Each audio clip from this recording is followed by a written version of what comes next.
This segment is being sponsored by Capital Sportsman. Back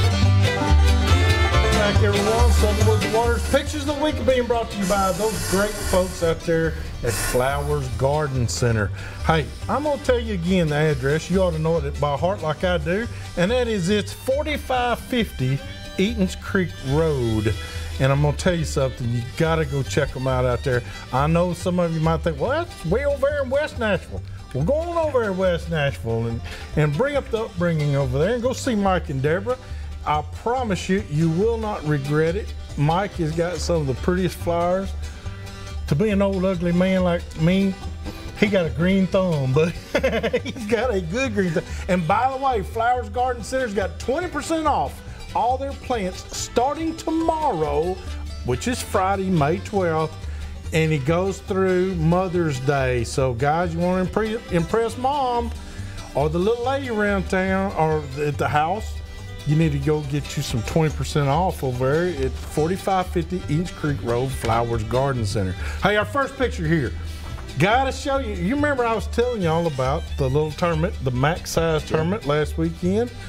Well, there is Tad Jenkins and Chad Fulgham, first place. They had 19.85 pounds of nothing but smallmouth out of J. Percy Priest. And they won that max size bass tournament, which benefited Vanderbilt Children's Hospital.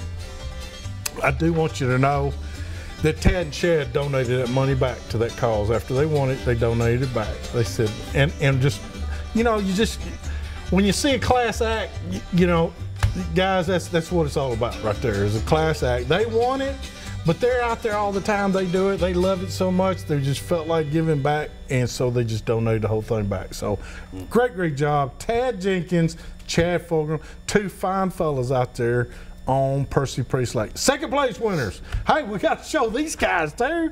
This is Keith Posey and Rusty Barnett. They got second place at that same tournament with 18.7 pounds of a fish. Now, I got to tell you, Keith had a few green fish in there on that one now. So it wasn't all smallmouth, but Keith, you and Rusty did an awesome job in your own right. And both those guys are fantastic fishermen and fantastic friends too. They're really good guys. And I have to give a big shout out to Hunter Carmichael and all that gang out there. Brandy, they did a fantastic job, ran a great tournament, smooth. Then they gave away kayaks. Jimbo Blair won the kayak. Can you believe? Can you just imagine Jimbo Blair in that kayak? Yeah, Brandy, we're gonna try and get him in it. We don't know about getting him out of it, but we're gonna get him in it. But we want to thank them for hosting that tournament. And if you got to talk to them anytime whatsoever, you were blessed in your conversation. Hey, I got just a couple more pictures I want to show you. There's our guest. There's Devin. That was one of the first birds he took early in the season too, Devin. Was it opening day? Juvenile, that's right, opening day of Juvenile. So that was his first bird. And then do we have one more I wanted to show? Squeeze in one more. There it is. Second bird. I got these in a row as Randall sent them to me. I got first, second, and on in. So great bird. Both those big long beards. What was the first one? How big was he? 24 pounds, 9-inch beard, and 1.25 spurs. 1.25 spurs. And the second one? 9-inch beard. The spurs weren't as big. He's like 18 pounds. Good bird, though. Good bird. They're all good, ain't they, buddy? Yeah. They all eat alike, don't they? Well, I tell you what, we want to welcome you back. I have with me Brandon Dowdy right here. I'm starting to say Faircloth. Right there. Brandon Dowdy. Brandon is graciously agreed to partner up with me. So, Brandon, you called these fine folks and you asked me, said, you want some turkey hunters? I said, yeah, bring some, because I'm not any good anymore, don't reckon. but you know, I haven't done bad. No, you've had a pretty good year. I haven't killed any. You caught a lot of them. I killed one. You're like me. You spend your time getting I spend my time bringing them in for other people. You had fun. Yeah, yeah, that's the fun I go. Yeah. That's the. That is. You know, Randall, I guess in my way of thinking, I don't have to necessarily pull the trigger to know that bird was mine. And when he gobbled, and I told him to get ready because he's coming, he was mine then. You know, that's what. To me, that's the what it's all about, is to entice them. And I love the fact that there's a fence row there, or a little creek, or a ditch, or a pond, or that's like to me, it's like golf, and you shoot the golf ball into the sand trap. Well, are you good enough to get it out? Yeah. Am I good enough to get him to come through that fence? Am I good enough to get him to jump that little creek? That's what I think it's all about, and that's the. Am I weird that that's my highlights? No, sir. Because it's not the bird. I mean, the bird, yeah, I like big birds, but it's the thrill, the rush of the hunt to me. It's the yeah, and then hearing, oh, it makes the hair on the back of my neck stand straight up. Just getting to talk to them, just watch them be turkeys is what it's about. You know, I think just taking it all in and watching them do what they do. I was at your daddy's house the other day, and a bearded hen walked through. Yeah, that's his about buddy. a 6-inch bearded hen, and he's like, she comes down there to the bird feeders just about every day. Bird feeders. Yeah, she does. Yeah. But that's we was at Fort Campbell the other day, and how many gobblers was out in that field, buddy? We sat down right under them. The first thing that morning. Them Jake. Yeah. 3. Well, he's killed. How many Jakes you killed? 2 in your life.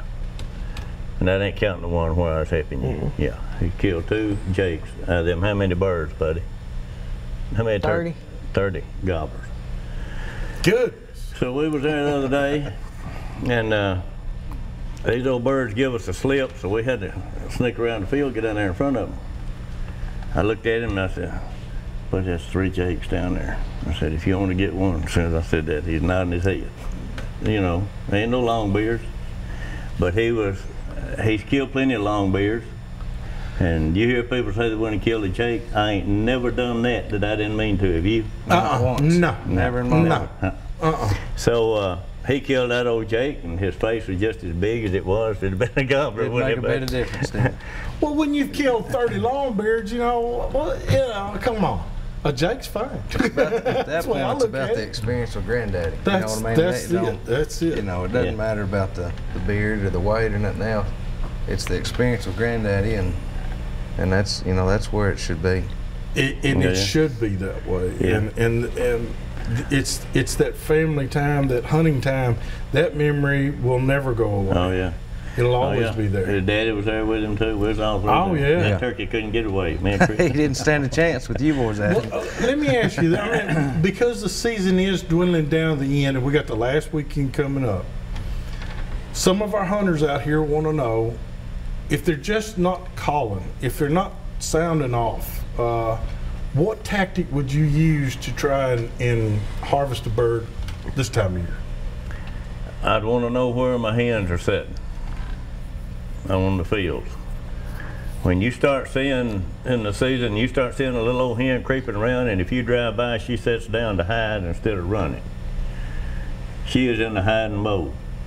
Them hens go in the hiding mode, and that's where that little yelp that we was talking about a while ago, they ain't no more that and all this crazy loud stuff, because she's hiding. She's by herself. But that gobbler knows where they are. When he comes up to that field, he ain't got to gobble. No. He don't have to, especially if he hears her.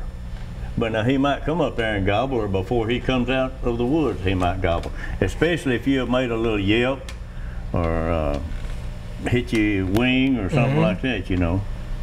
But he knows there's supposed to be hens there. So right now, you want to get around the place, you don't want to be in a hayfield. No.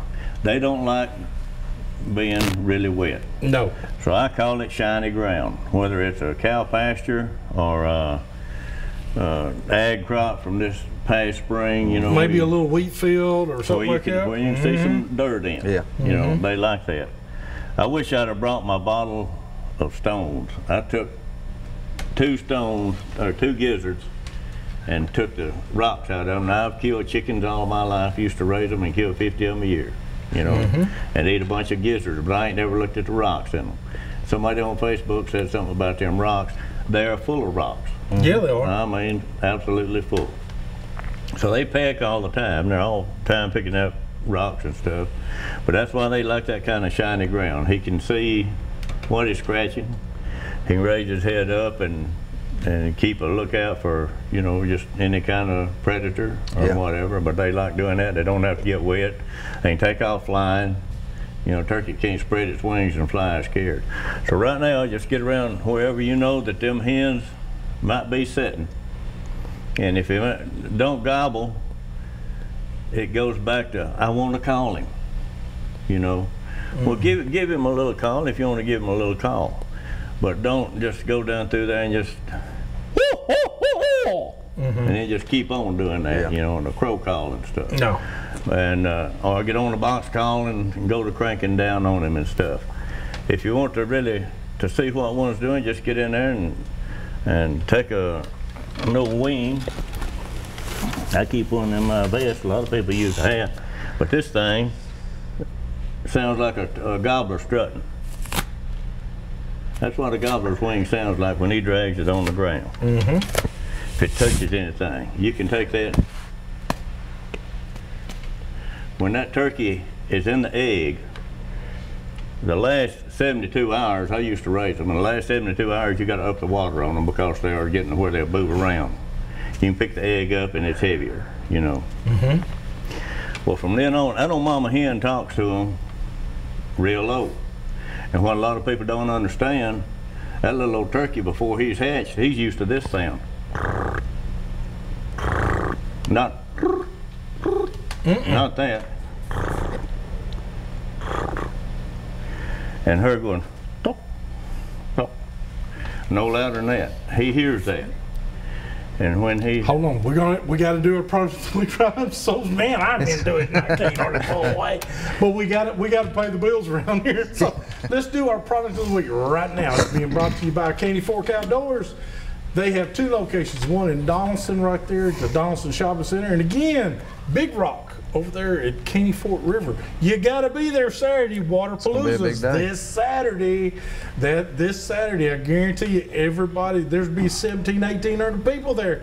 All get to do demo rides and kayaks. So if you thought about wanting to be in a kayak but wasn't sure, here's your opportunity. They are also giving away 4 brand new kayaks this Saturday. So Waterpalooza, Big Rock, over there, get off at the Edgar Evans exit, going towards the Caney Fork River. You cannot miss it. It's at the 4-way stop. It's right there on your right. So, oh yes, sir. Big Rock. You gotta stop by there. You gotta say hello.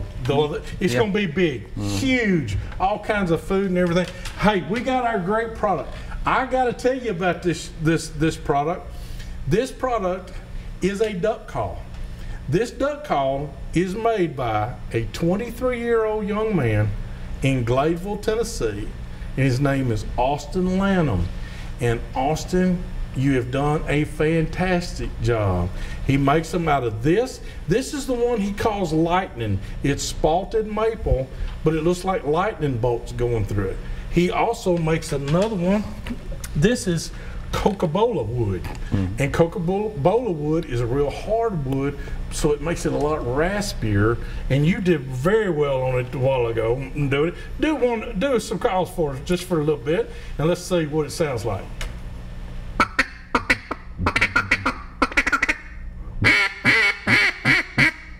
I'll call the duck in on it. Thank you, Ren. Hey, you gotta like it. You gotta like it. I promise you. His name's Austin Lanham, 23-year-old, Gladeville, Tennessee. You'll be seeing a lot more of him here on this show. All right, we're gonna take a quick break. When we come back, we're gonna open up our phone lines here, 737-7767. Be right back with more Southern Woods Waters.